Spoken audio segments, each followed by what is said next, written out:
begitu banyak sekali kejanggalan sehingga kita tidak sulit untuk mengatakan bahwa banyak sekali politisasi dalam kasus ini. Apalagi kalau melihat pimpinan KPK pada waktu itu adalah pimpinan KPK yang baru diangkat.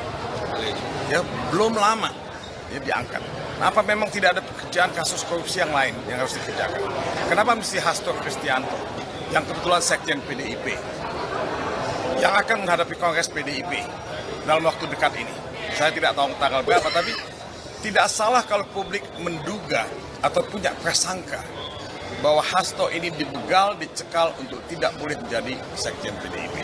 Saya harus mengatakan ini karena saya melihat bahwa proses hukum dalam kasus Hasto Kristianto ini sangat banyak ya, kejanggalan-kejanggalan akibat tekanan-tekanan politik yang ada. Nah, hukum pidana itu untuk apa? Untuk mencari kebenaran substansial, kebenaran material. Ya, dua hal ini. Nah, tapi kan yang dipertontonkan kepada kita adalah kita ini ingin mencari kebenaran formal, bukan itu. Ya, tadi kita bicara mengenai saksi, tadi bicara mengenai dakwaan. Banyak sekali hal-hal yang menurut kita lemah dan cacat dalam dakwaan ini. Kenapa? Karena memang politisasi.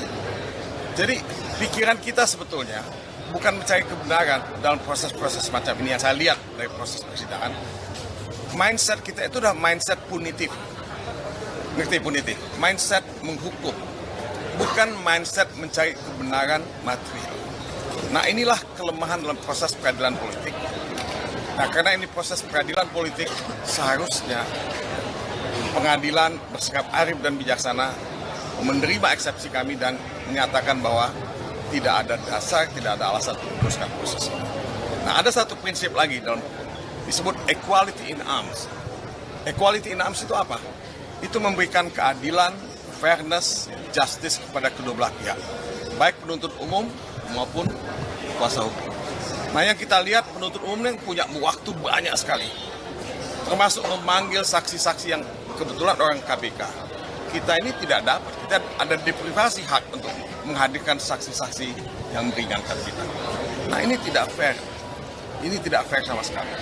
Jadi ini hal-hal semacam ini tidak boleh terjadi kalau kita ingin cek kebenaran material. Jadi menurut saya, ini cacat dan iklan yang buruk buat Indonesia.